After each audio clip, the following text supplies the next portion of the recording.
Welcome back, good humans. This is a channel where you will learn a lot about fashion, finance, and math education. And I'm here to take you on a debt-free journey. We are going to board a fantastic train. That train is going to make several stops. And on those stops, we are going to do a lot of work, also some strategies to be debt-free. So let's join this fantastic train. Let's head out so we can be debt free. To start this journey, you need to bring some items with you. You need to come prepared with a notebook and some pen and paper, or you can bring a spreadsheet. Doesn't matter if it is an Excel or Google Sheets. The first stop on this train is going to be at the Mindset Street. We are going to get off the train at Mindset Street, and then we are going to get into the Mindset House.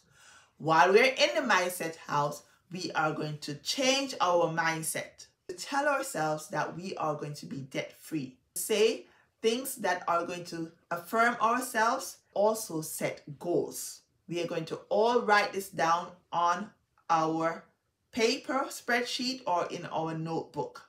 Once we're finished there, we are going to board the train again and we are going to journey on. The next stop is going to be our Budget Avenue. We are going to get off the Budget Avenue and we are going to enter Budget House. And while in Budget House, we are going to list our income first, and then we are going to list all our expenses. We are going to do a grand total of our expenses, and then we are going to take that grand total from our income, and whatever is left will be our cash flow. If you have a negative cash flow, we have to work extra to make that be a positive number. Or if the cash flow is zero, we have to work more on that. So we are going to analyze our expenses and we are going to minimize our expenses. In order to minimize our expenses, we are going to look to see if we have subscriptions, and we are going to get rid of those subscriptions. We are going to look also to see if we have gym memberships that we are not using. We are going to get rid of the gym membership or reduce it.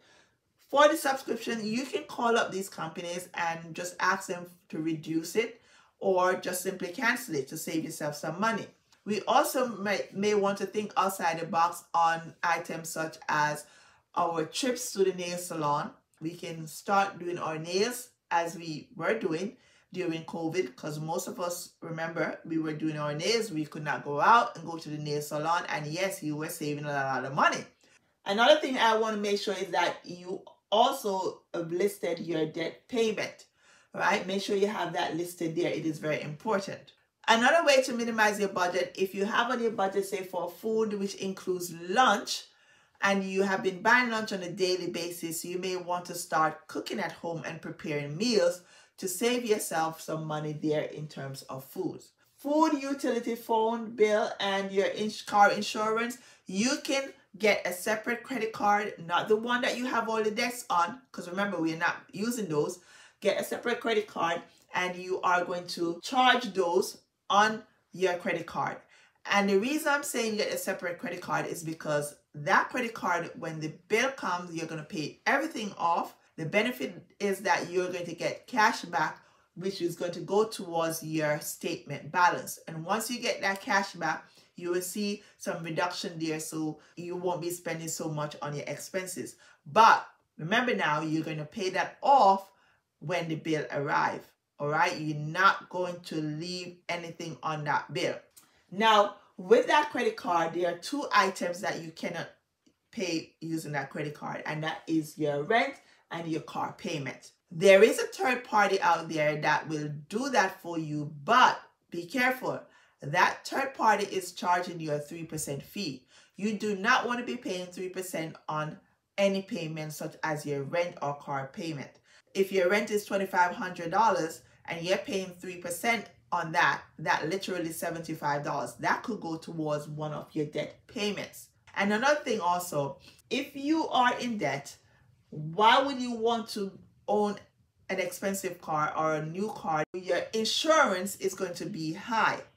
And you can reduce your insurance payments by getting something less expensive and reliable to take you where you need to go, like a Honda or a Toyota. You don't need anything more than that when you're in debt. For now, we are going to reduce our expenses, okay?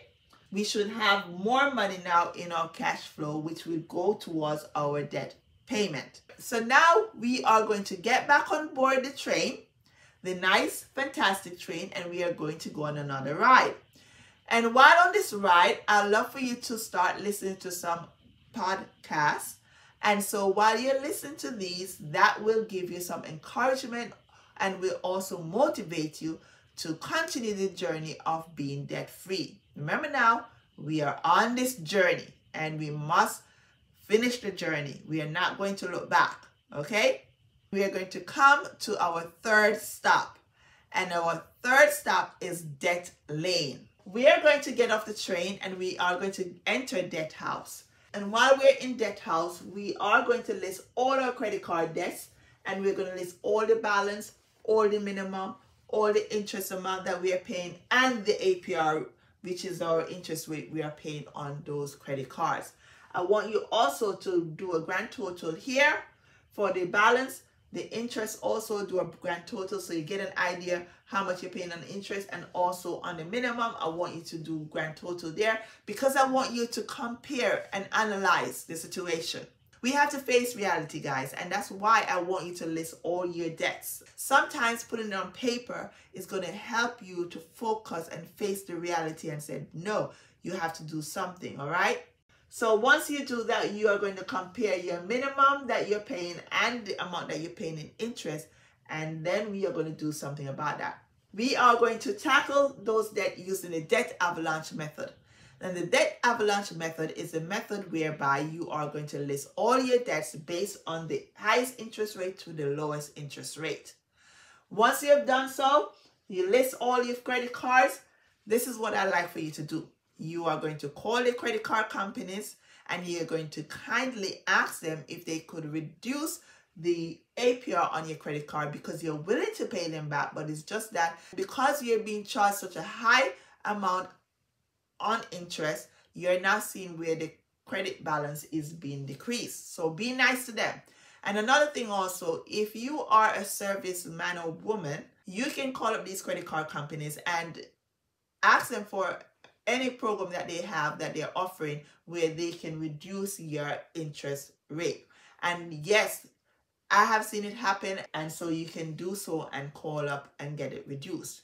Now, one thing I must say to you also, if you are contributing to a retirement fund, whether a 401k or any other retirement investment stream, and you are maxing out, I would suggest that because you have your credit cards with such a high interest, you may want to reduce it for a little bit until you get to paying off your credit cards that are high to the last one that you have, say at 10% or less. Because it doesn't really make sense to be paying off credit cards with high interest and you're maxing out. You can use some of that money to offset all your debt and get rid of them. Once we've done that, we are ready to get back on the train and we are going to journey on, continue our debt-free journey. And the next stop will be Spending Circle. And once we get off Spending Circle, we are going to enter the Spending House. In that Spending House, we are going to change our spending habit. We are going to start buying things on a needs basis and not on a want basis. If you have been buying designer items, you may want to stop because it's no point of you making those designers rich and you are in debt. It doesn't make sense. It doesn't add up. So pause for a minute with your spending habit so that you can be debt free. Another thing that I like for you to do is while you're in the spending house, look around to see what you may have in your house that you could sell so that you can bring some money in to offset the debt, to get out of the debt fast and furious, okay? Those are things that you need to do. Spend less, spend wise. to pay off the debt so you can be debt free. All right, we're going to get on back and board this train. We're going to continue our debt free journey. The ride is not going to be smooth. Remember, we will be going through tunnels and we will be going up hills and valleys, but we must persevere and we must stay focused. We're going to come to our next stop, stop number 5. And stop number 5 is the emergency fund avenue. So we are going to get off at emergency fund avenue and we are going to get into emergency fund house. And in that house, we are going to start saving $1,200 to $1,500 for our emergency fund. Prior to COVID, I would say $1,000 should be good. But because inflation is on the rise and everything is increasing, we need to increase our emergency fund also. Now, because we have at least, say, maybe we are here, all right, or at 15%, we can start saving money in our emergency fund. We are going to need it there for the rainy day, and we're not going to touch that money. I would tell you not to keep it in your checking account. Please keep that money in your savings account, or please take it over to your credit union and leave it there. If you don't have a credit union account, you can open one and leave your emergency fund there. All right? Okay, good. We are going to get back on this train, all right? And we are going to go on another ride. And while journeying to the next stop, I'd like for you to read some books. A good book that you could read is The Psychology of Money by Morgan Housel. You will learn a lot. That book is great for encouragement and also to motivate you. Remember, we are on this journey and we need to be successful at the end. All right? So pick up that book and read it as you're riding the train. You don't just want to sit there and do nothing. All right? Great. So we are coming up to our next stop. Stop number 6 is going to be our income road. And we are going to get off at income road and we are going to get into the income house. And while in the income house, you're going to think outside the box as usual. And you're going to think of ways to increase your income. If your job offers overtime, you can utilize that to bring some extra money in. And if they don't offer overtime, you may want to get a second job. It could be a part-time job. Some of you have a passion. You can turn that passion into a business to generate some income. It could be baking. You could bake anything, pastries, cake, whatever. Turn it into a business to generate some income. It could be another side hustle. Sewing. You could be making clothes for people and that could be generating money. So come on guys, look around, think outside the box, think of your passion, what you can do to generate some extra income.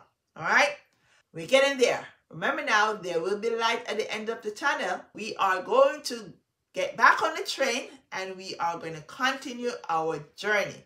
Stop number 7 is when we should be somewhere about the 5% mark here with a credit card. And this is what we call the wealth-minded avenue. We are going to get off this stop and we are going to get into the wealth-minded house. In the wealth-minded house, remember now, credit card is only at say 5% or less than 7% ideally. And you can start by saving 3 to 6 months of living expenses in this house while you're in this house. Put aside 3 to 6 months of living expenses, all right? Because now you have extra money where you can do so, all right? Another thing that you can do while you are in this wealth-minded house is that you can start investing in index funds. And index funds generally give you a rate of return of 7% or higher. And if you have children, you can start a 529 college fund where you can save some money for your child or children. They will need it when they are ready to go off to college. Inflation is on the rise. Tuition is also on the rise. I'm telling you this because I have 3 children that I literally have put 1 through college and 2 are still in college. And it is not easy, folks. You need to make sure that you are investing in a 529 college fund for your child or children. And that would be great because, as I said, you have gotten rid of the high interest credit card here, and you should be anything, say, from 7% or lower, then you can start doing that because you're almost there. All right. So now we are going to get back on the train, right? Get back on the train. And we are going to ride it a little bit more. And while we're riding the train, as another form of encouragement, we are going to watch some YouTube videos on being debt-free. We need to be constantly motivated so that we can end this journey well. So now we are going to make our final stop. And our last and final stop is debt-free street. Yes, debt-free street. And we are going to get off of this train at debt-free street. Whew, it's going to be a great feeling. But you did it. And you're going to say, yes, you did it. Now you can go about your business, but do not regress. We are not going back. Remember, whatever you buy now is going to be something that you can literally afford it. And you should be able to afford 5 of it in order to buy 1. Get that mindset also. We are going to progress. We're not going to get back in debt. And we're going to live a wealthy life. And we're going to live a stress-free life. I'm going to throw a bit of math in there. And I'm going to say m to the 2nd power. It is m squared plus sx plus p equal success.